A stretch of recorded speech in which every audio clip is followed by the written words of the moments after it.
Hi, my name is Cold Beer and let's start with Metal Eden.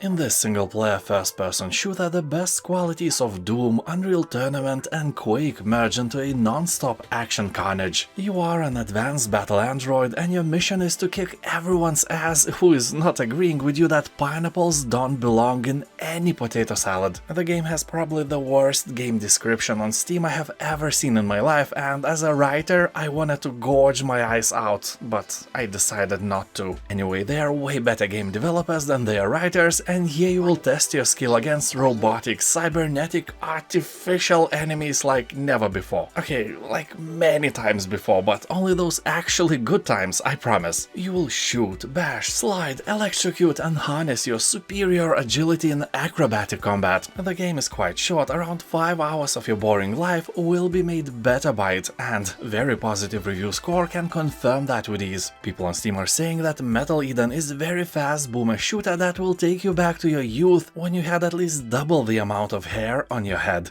No worries, you know how they say, every hair lost is an IQ point gained. Nah, nobody says that. I'm sorry, your IQ is probably worse now. Just enjoy the game, it's great. Dragon Ball FighterZ. So in this Mortal Kombat and Street Fighter inspired game you can finally fulfill your ultimate fantasy and win against Goku as Mr. Satan. Well, at least try, you know. I can remember how I was skipping school to not miss the episodes. I don't think I ever attended the last lesson at school for 2 years because of that. And the last lesson was always French or math. That's why je ne parle pas français and I can't count past 10. Except if I suspect my boss is doing shenanigans with my salary, then I can count way better than my math teacher ever did. But I don't have a boss, because just as I said, I skipped school and nobody wanted to hire me. So I had to become a YouTuber and be my own boss. But hey, I'm broadcasting a wrong lesson here. Don't skip school. School is important and cool. You can work hard in school and then work hard and have a boss. You know, like in Dragon Ball Z, many bosses will become a part of your life, except you can't beat them even if you want. Still, a wrong message, Cold Beer. A wrong message. Shit. Anyway, as I've said many times, do not take life advice from me. Only gaming advice. If you are a fan of Dragon Ball Z, nothing will bring you closer to beloved anime than games like these.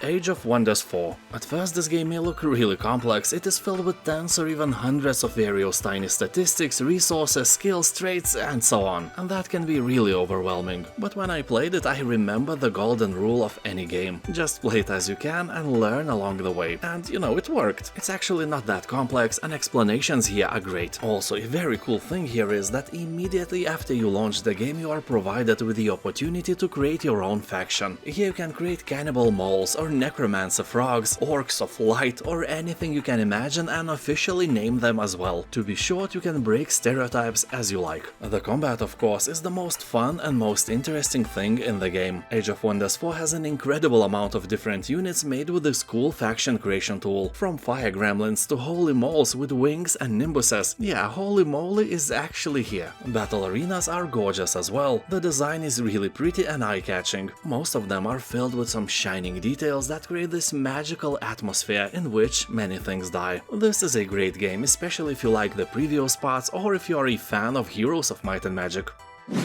Gloomhaven. At first this was made as a tabletop game, and as it reached incredible popularity it was remade into a video game as well. It has all the features of dungeon crawlers like Darkest Dungeon, but stands out of the rest with a cool twist of 3D setting. So here you will lead your band of mercenaries through this unforgiving place where every move is crucial. Yeah, you sneeze, you die. No, probably not, but you get the point. You will have to carve your way through dungeons, forests and dark caves filled with horrific monsters to reap your rewards, or die trying, possibly the latter, over and over again. People are talking that this game will surprise you with the amount of unique monsters, high replay value and 100 hours of content, but it can scare you away with its very steep learning curve, so don't expect anything easy, it's not your sister. Outer Wilds. This is one of the best indie games you can find in general. It was named Game of the Year by Giant Bomb, Polygon, Eurogamer and The Guardian, so that alone should grab your attention. If it grabs something else, call the police, or grab back, I don't judge. Here you are, the newest recruit of Outer Wilds Ventures, a space program searching for answers in a strange, constantly evolving solar system. You will have to gather wisdom for the glory of your nation, because you are the one responsible for exploring outer space. When I played the game, I flew directly towards the sun and died, so believe you me, controlling this spaceship is one of the hardest things you will ever do. Well, I'm probably exaggerating a bit, but it is as difficult as it is fun as well. The spaceship is very responsive, so during your adventures you will have to find out what lurks in the heart of the ominous Dog Bramble. Who built the alien city on the moon? Well, obviously aliens, but you know what I mean. Can the endless time loop be stopped? And why is potato salad so delicious? Answers await you in the most dangerous reaches of space. Game has overwhelmingly positive reviews on Steam, so you can't be wrong with this one. What Remains of Edith Finch. Overwhelmingly positive review score should grab your attention. 17-year-old Edith Finch is the last surviving member of the eccentric Finch family. All of her closest relatives and family have died violently at a young age, leading to rumors about a family curse. Now she's on her way to her Finch mansion, a bizarre ramshackle building hidden deep within the forests of the state of Washington. Once there, she intends to research her family's history and learn the truth behind the alleged curse. While this can sound like a horror game, it's actually just a tale about one family that is more interesting than your family, or mine. People are saying that this is more than just a game, it is a unique form of art. Just Cause 3. The Mediterranean Republic of Medici is suffering under the control of a dictator with a huge appetite for power. So this is some kind of Mediterranean Belarus, and you have to show them what freedom looks like. And here it looks like death and explosions of dictator's troops and allies. Here you will be given complete vertical freedom. Skydive, base jump and freedive in an open world the size of 1,000 square kilometers, so you can create chaos in all of this land and have a lot of fun. People on Steam are saying that the game is very fun and has almost zero boring moments. The grappling hook and the wingsuit will help you to fly around and cause havoc, and this experience will keep you entertained for hours. To be exact, about 18 hours of your boring life will be made better by this game. Sherlock Holmes Chapter 1.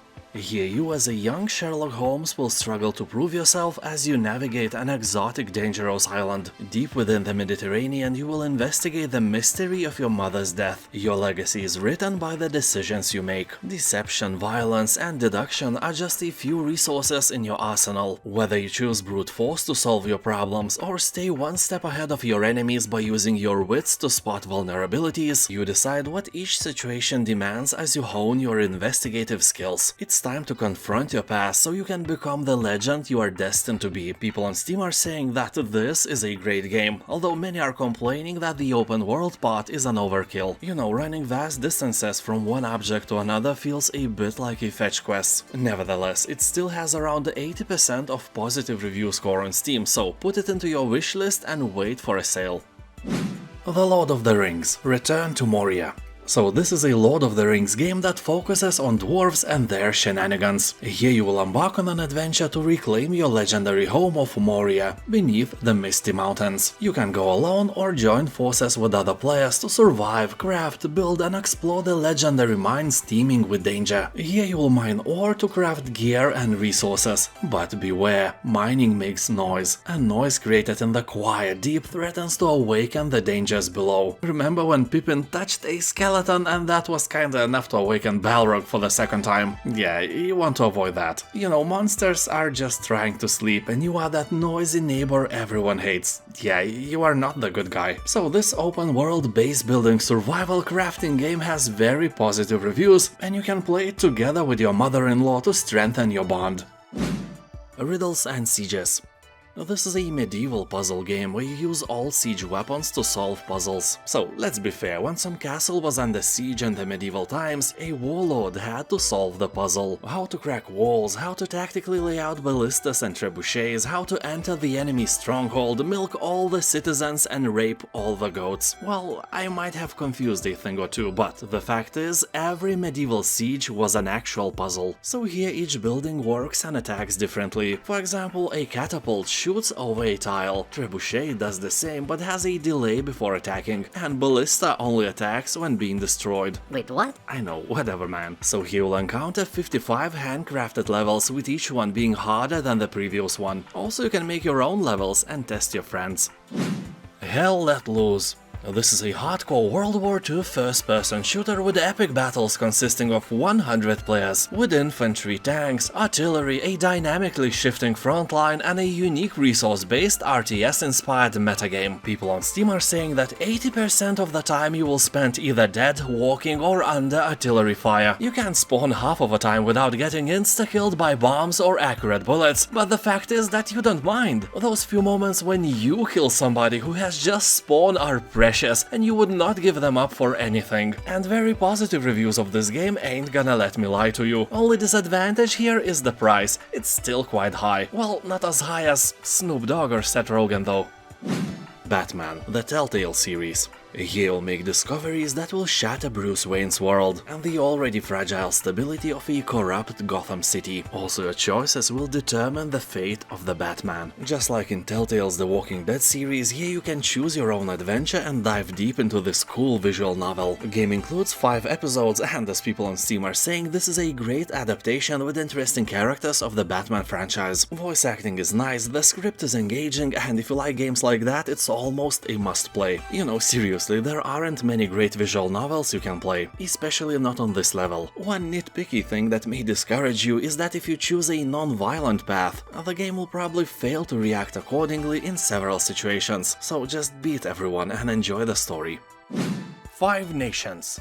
If StarCraft was mockingly called a Warcraft in space, then 5 Nations should be called a Warcraft in space, because it is following the same gameplay formula as Blizzard games, but everything is happening, you know, in space. But don't worry, this is not some grand strategy game or something like a Homeworld where the distances are huge and everything is happening super slow. No, in 5 Nations the background is space, but all the action is the same as an old good base builder RTSs. The game gets little attention because it's an indie game and they have no money to make a huge advertising campaigns. I found it just because I was especially looking for games like StarCraft, and it still took me an hour to get to this game. 5 Nations managed to stay true to old school gameplay, voiceovers, and even writing style, and that is great. COCOON. This wonderful game is made by the same designer who developed legendary Limbo and Inside, so that should grab your attention. Also the fact that the game is a proud owner of more than 90% of positive review score on Steam. This is a unique take on the puzzle-adventure genre where each world exists within an orb that you can carry on your back. Here you'll have to wrap your head around the core mechanic of leaping between worlds, and combine, manipulate and rearrange them to solve intricate puzzles. You will interact with alien environments and biomechanical devices left behind by an ancient civilization, journey through unique and diverse biomes, from industrial structures to massive organic caverns. Yeah, I'm thinking the same thing, that's gross. Anyway, you will have to discover how these worlds and environments are connected to one another. People who played it are praising the game and saying that it will bend you over, at least your mind. Legend of Grimrock 2. This title is perfect for those who like pineapple in potato salad and well-done steaks. Oh, wait a minute, it's a mistake, that is an absolutely different game and it shouldn't exist. This game is perfect for dungeon crawling fans because Legend of Grimrock 2 is one of the best there is. It has a modern execution but an old school heart. Sadly, only the second part is verified on Steam Deck, and the first one is completely unsupported. That is kinda weird. So here a group of prisoners have been shipwrecked on the secluded isle of Nex. The island is filled with ancient crumbled ruins, mysterious shrines and vast underground network of dungeons and mines, so they want to escape and forget the vile crimes they may or may not have committed. They probably put pineapple in the potato salad and cooked steaks until they were well done. If that is so, just leave them to die, they are not worthy. Yeah, words of wisdom. Okay, I'm kidding, you are a generous god and you must help everyone in need. Yeah, except for those infidels. So, if the prisoners wish to make it out alive, they have to overcome all the challenges, form a team and descend through the ominous mountain. Although be warned that this game has one very annoying feature. You will be searching for hidden buttons all the time, and that is not fun at all. Remnant 2. This is the sequel to Remnant from the Ashes, best known as Dark Souls with guns. The game pits survivors of humanity against new deadly creatures and godlike bosses across beautiful but menacing worlds. Here you can travel alone or with friends as a team and explore strange new worlds and beyond, overrun by mythical creatures while trying to stay alive. There are multiple worlds to explore with different types of creatures, weapons and items. Game has branching quest lines, augments, crafting and loot rewards that will test the resolve of even the most hardened players in dynamically generated dungeons and areas. Most of the players are saying that the second part is better than the first one, meaning that developers learned from their past mistakes and made an actually awesome game. The Wolf Among Us. This is a gritty, violent and mature thriller based on the award-winning Fables comic books. You'll discover that a brutal, bloody murder is just a beginning where every decision can have enormous consequences. And it's not only what you choose to do will affect your story, but when you choose to do it as well. You don't need to know anything about the comics this game is based on, because events in this story are set before the events seen in the first book. And this game gives you an option to beat up practically anyone you don't like. Sadly, you can't import that energy-sucking coworker of yours in this game, but hey, you can beat him up in real life instead. I mean, if you are stronger than him. If not, just smile and blame your genes. And now, thank you for watching, have a nice day, and I'll see you next time. Bye.